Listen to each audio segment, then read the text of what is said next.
Supply na live, dito natin yan i-connect sa common 3-way switch sa ground floor. So itong dalawang wire, ito yung splice natin. Ang traveler 1 sa 3-way switch 1, dito natin yan i-connect sa traveler 1 ng 3-way switch 2. So itong dalawang wire, ito yung splice natin. Sa traveler 3, dito natin yan i-connect sa traveler 3 ng 3-way switch 2. Itong dalawang wire, ito yung splice natin. Return ng 3-way switch 2, dito natin yan i-connect sa supply na live ng socket natin. Itong dalawang wire, ito yung splice natin. Sa supply na neutral, dito natin i-connect ang supply na neutral ng socket. Itong dalawang wire, ito yung splice natin. Ang common wire, dito natin yan i-connect sa may marka na 0 sa 3-way switch.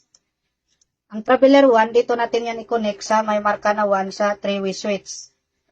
Ang traveler 3, dito natin yan i-connect sa may marka na 3 sa 3-way switch. Ang traveler 1, dito natin yan i-connect sa may marka na 1 dito sa 3-way switch 2.